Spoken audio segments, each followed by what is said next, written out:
اذ قال ربک للملائکۃ انی خالق بشرا من طین، یاد کرو وہ وقت جب تمہارے رب نے فرشتوں سے فرمایا کہ بے شک میں پیدا کرنے والا ہوں انسان کو مٹی سے، وَإِذَا سَوَّيْتُهُ، جب میں اسے سوار چکوں، وَنَفَخْتُ فِيهِ مِن رُوحِي، اور اپنی طرف سے اس میں روح پھونک دوں، فَقَعُوا لَهُ سَاجِدِينَ، تم سب کے سب سجدے میں گر پڑنا۔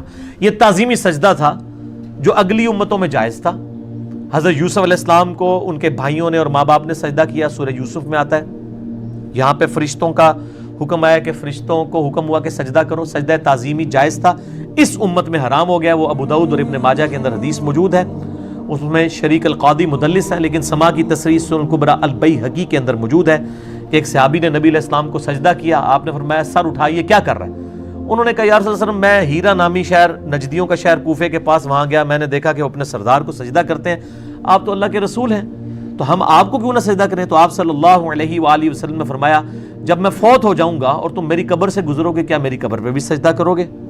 ان کا نہیں یا رسول اللہ۔ اچھا، ان کو بھی پتا تھا قبر پہ نہیں سجدہ کرنا، پاکستانیوں کو آج تک نہیں پتا لگا۔ تو آپ صلی اللہ علیہ وآلہ وسلم نے فرمایا کہ جب تم میری قبر پہ سجدہ نہیں کرو گے تو مجھے کیوں سجدہ کر رہے ہو؟ اگر میں سجدہ جائز سمجھتا تو بیویوں سے کہتا کہ اپنے خاوندوں کو سجدہ کریں، اس حق کے سبب جو اللہ نے مردوں کو اپنی عورتوں کے اوپر دیا ہے، لیکن اس کو بھی نبی علیہ السلام نے حرام فرما دیا۔ تو سجدہ تعظیمی اس امت کے اندر مکمل طور پر حرام ہے، اس وقت کی جواز کی حد تک تھا۔ رہا سجدہ عبادت تو وہ ہمیشہ ہی اللہ کے لیے رہا ہے، وہ کسی اور کے لیے نہیں ہے۔ فسجد الملائکۃ کلہم اجمعون، تو سب کے سب فرشتے سجدے میں گر پڑے، الا ابلیس، سوائے ابلیس کے۔ ابلیس جو ہے، ابلیس کہتے ہیں جیلس ہونے والے کو، جو حسد کرنے والا ہو۔ اچھا، اس میں بھی پھر وہ اس میں سے بڑے روحانی نکتے نکال رہے ہوتے ہیں نا، یہ جو زیادہ تر روحانی نکتے ہوتے ہیں نا، یہ پیورلی شیطانی نکتے ہوتے ہیں جو یہ پیش کر رہے ہیں۔ دیکھو جی، انہوں نے جناب ابلیس نو اللہ نے تاں جڑا ارادہ درگاہ کر دیتا، انہیں نبی دی تعظیم نہیں سی کی تھی۔ میرے بھائی، نبی کی تعظیم کا مسئلہ سیکنڈری تھا، اصل چیز تھی کہ وہ اللہ کا حکم تھا۔ نبی کی تو تعظیم آپ بھی کوئی نہیں کر رہے، آپ کو بار بار ہم نبی علیہ السلام کی حدیث دکھاتے ہیں، آپ کہتے ہو نہیں جی یہ جو ہمارے بزرگوں کو نہیں پتا تھا، انہوں نے نہیں پڑھا ہوا، ٹھیک ہے؟ اور پھر آپ پتہ نہیں کیا کچھ تقلید کے نام کے اوپر نبی علیہ السلام کے مقابلے پہ بت کھڑے کر دیتے ہیں۔ ان بزرگوں کی میں بات نہیں کر رہا، ائمہ اکرام کی، جنہوں نے کھڑے کیے ہوئے ہیں، جیسا کہ عیسیٰ علیہ السلام کو بھی جو ہے وہ بت بنا کے کھڑا کر دیا نا عیسائیوں نے۔ الموطا امام مالک میں موجود ہے، مسند امام احمد میں نبی علیہ السلام نے خود فرمایا اللہم لا تجعل قبری وثنا یعبدو، اے اللہ میری قبر کو بت نہ بننے دینا کہ لوگ اسے پوجنا شروع کر۔ نبی علیہ السلام نے اپنی قبر کے بارے میں بت کا لفظ خود استعمال کر دیا۔ یہ کوئی توہین والا مسئلہ نہیں ہے۔ میرا اس پہ پورا ریسرچ پیپر ہے، رسول اللہ کی آخری وصیتیں صلی اللہ علیہ وآلہ وسلم، اور مسئلہ نمبر 27 ہے یہ مزارات کے اوپر، گنبد خضرا، مسجد نبوی اور قبروں کے احکامات کے اوپر۔ اس میں نے یہ ساری حدیث بخاری مسلم سے جتنی ڈیٹیل کے ساتھ بیان کیا، آپ کو ریسرچ پیپر اینڈ پہ مل بھی جائے گا۔ ریسرچ پیپر نمبر 1 رسول اللہ صلی اللہ علیہ وآلہ وسلم کی آخری وصیتیں۔ تو بت تو ان لوگوں نے کھڑے کر لیے نا اللہ کے مقابلے کے اوپر، وہ قیامت دن یہ ہستیاں تو ان کی دشمن بن جائیں گی اور انکار کر دیں گی کہ یا اللہ ہمارا ان سے کوئی تعلق نہیں ہے۔ اس پہ بھی میرا مسئلہ نمبر 121 ریکارڈڈ ہے کہ قیامت والے دن یہ ہستیاں ان فالوورز کی دشمن بن جائیں گی جو نیک لوگ ہوں گے۔ جو ہے ہی پیڑے لوگ سن، لوگوں نے انہوں نیک بنا کے پیش کیتا سی، ہوتے تو ہم دیکھ لینا، پڑھ لینا کہ استقبال ہوئے گا انہوں دا دوزخ وچ، ٹھیک ہے، اور انہوں نے فالوور انہوں نے لعنت بھیج رہے ہوں گے۔ لیکن جو واقعتاً نیک تھے، صرف ان کے فالوورز نے ان کو بدنام کیا، وہ نیک لوگ جو ہیں ان سے اعلان برات کر دیں گے۔ تو نبی کی تعظیم والا معاملہ سیکنڈ تھا۔ پہلی چیز یہ کہ اس نے تعظیم جو اللہ کے حکم کی تعظیم نہیں کی ہے اللہ تعالیٰ۔ اور پھر بعض لوگ اس طرح بھی گئے، دیکھیں جی وہ بڑا پکا مواحد تھا جی شیطان، اس نے کہا میں اللہ کے علاوہ کسی کو سجدہ ہی نہیں کروں گا، یہ تو کہیں نہیں قرآن میں لکھا ہوا۔ اور بیسیکلی اس کے ذریعے نا وہ توحید کو ڈائلیوٹ کرنے کی کوشش کرتے ہیں کہ تاکہ جو توحید کی بات کرے نا اس کو کہا جائے یہ شیطان والا کام ہے، شیطان بھی کہنا سی میں صرف اللہ نو سجدہ کراں گا۔ تو یہ سجدہ تعظیمی تو نبی علیہ السلام نے حرام کر دیا ہے۔ اگر یہ نبی علیہ السلام کے زمانے میں ہوتے نا تو نبی علیہ السلام کو بھی نعوذ باللہ یہ توحید پڑھانے کی کوشش کرتے کہ آپ اپنے آپ کو سجدہ نہیں کرنا دے رہے تو یا رسول اللہ سنے عشق دے چلے تے نمبر لے گئے عقل والے تے انجے عمرہ گالیاں یہ تے شیطانی توحید ہے. میں تے اللہ دے بندے ہو من تو پھر سب کچھ پتا ہے نا. وہ کہتا ہے نا دائیوں کو ٹھڈ نہیں چھپے ہوندے, دائیوں سے تو پیٹ نہیں چھپے ہوتے. ہم تو خود اس گمراہی میں رہے ہیں, ہمیں پتہ ہے کون کون سی یہ اس قسم کی جھوٹی چیزیں جو ہیں وہ پڑھایا کرتے ہیں لوگوں کو. یہ تو نبی علیہ السلام کو مشورہ دیتے کہ آپ یہ کون سی توحید پڑھا رہے ہیں کہ مجھے سجدہ نہ کرو, فرشتوں نے بھی تو کیا تھا حضرت آدم کو, ہم آپ کو کیوں نہ کریں. محمد بریلوی صاحب نے پھر شعر بھی لکھ دیا, ایک طرف کتاب لکھی کہ سجدہ تعظیمی حرام ہے.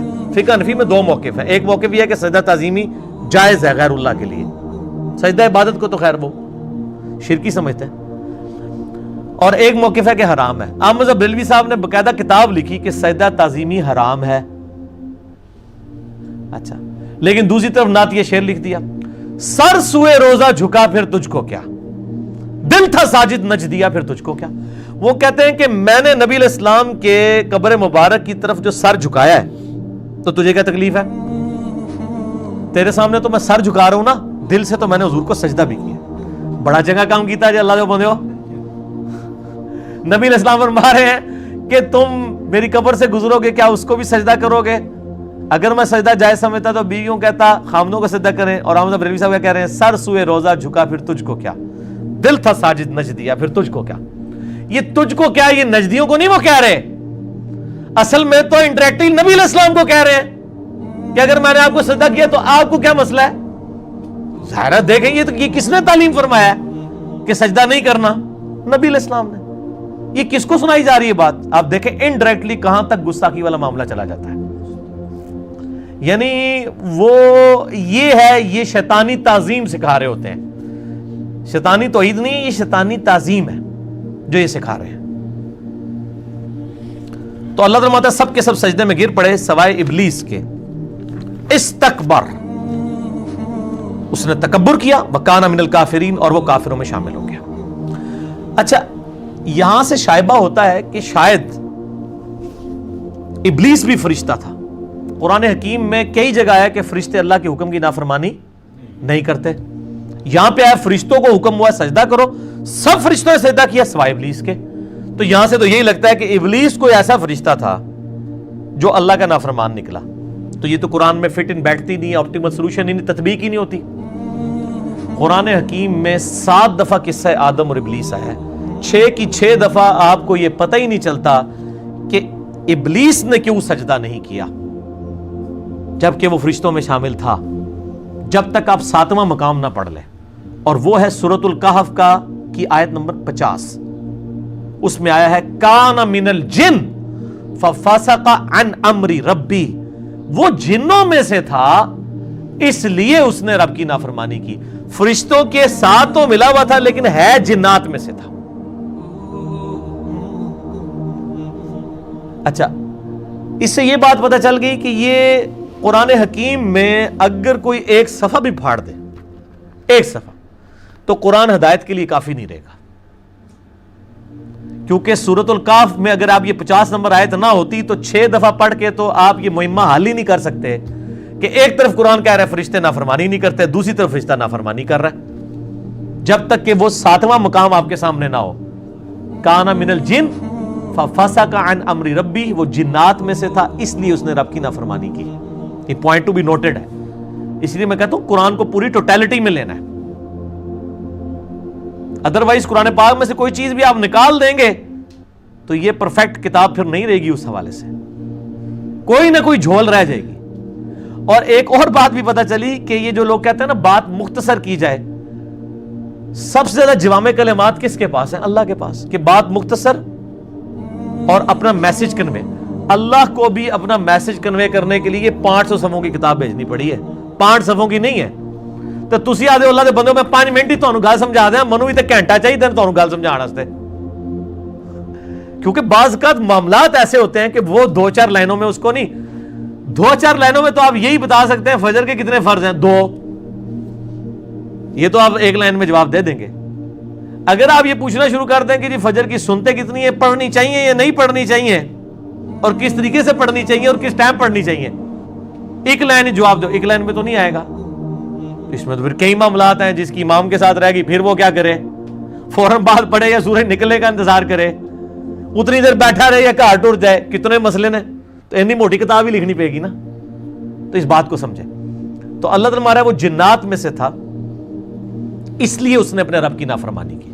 اس سے یہ بات پتہ چلی کہ قرآن حکیم میں جب تک آپ پورا ٹوٹلٹی میں چیزیں نہیں دیکھیں گے آپ کو بات سمجھ نہیں آئے گی. اب اللہ تعالیٰ نے، اچھا وہ کہتے ہیں جی وہ بڑا پکا مواعد تھا، اس نے کہا کہ اللہ میں صرف تنو سجدہ کرنا ہے اور میں کسی نو نہیں کرنا، اور اس نے توحید کی وجہ سے جو ہے نا وہ سجدہ نہیں کیا تھا حضرت آدم کو. اس سے پتہ چلا کہ جو توحید کی بات کرتا ہے نا وہ شیطان ہوتا ہے. بھائی قرآن پاک میں 7 دفعہ ایک قصہ آدم اور ابلیس آیا ہے، کہیں تو یہ ذکر ہوتا کہ اس ابلیس کے الفاظ آتے کہ یا اللہ میں اس لیے سجدہ نہیں کر رہا کہ میں صرف تنو کرنا ہے، کہیں نہیں آیا. اللہ نے اسے ریزن پوچھی ہے اور اس نے بتائی ہے. اس نے ان کے بزرگوں والی ریزن نہیں بتائی ہے کہ میں نے کیوں نہیں کیا. دیکھیں خود سے نا کس کس چیزوں سے انہوں نے لوگوں کو دھوکے دیے ہوئے ہوتے ہیں. قرآن میں تو کہیں نہیں آیا کہ یا اللہ میں نے صرف تجھے ہی کرنا ہے، اس کو نہیں کرنا، میں پکا مواحد ہوں. یعنی توحید کو بدنام کرنے کے لیے اور توحید کے ساتھ دشمنی نبھانے کے لیے کس کس قسم کی غلیظ ایگزامپلز انہوں نے گھڑنی شروع کی ہیں. قرآن میں تو ایسی کوئی بات نہیں آئی ہے. قرآن میں کیا ہے، اللہ تعالیٰ نے اس سے پوچھا، قال یا ابلیس، کہا اوے حسد کرنے والے. ابلیس کہتے ہیں حسد کرنے والے.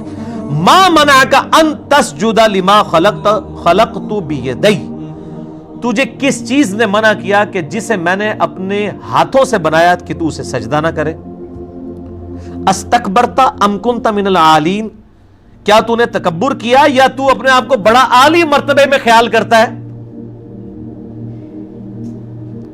اللہ تعالیٰ بھی یہاں کہہ سکتا تھا کہ کیا ایسی وجہ تو نہیں ہے کہ تو میرے علاوہ کسی کو سجدہ ہی نہیں کرنا چاہتا. دیکھیں کیسی کیسے انہوں نے ڈھونگ رچائے ہیں، اور اس کو کہتے ہیں معرفت دی گل. ادھے وچوں نکل دی گل، وچوں کوئی نہیں نکل دی. اے جناب جڑی وچوں نکلی ہے نا، اے تانوں وچ سٹے گی دوزخ دے، جڑی وچوں کٹ دو گلاں بالکل ڈیفرنٹ. نہ قرآن پڑھنے بھی نہیں دیں گے. پھر آپ کو کہیں گے علم بس کریو یار، قرآن نہیں ڈائریکٹ پڑھی دا تو پتہ ہے، پھر بندہ گمراہ ہو جاتا ہے. ٹھیک ہے نا. قال انا خیر من،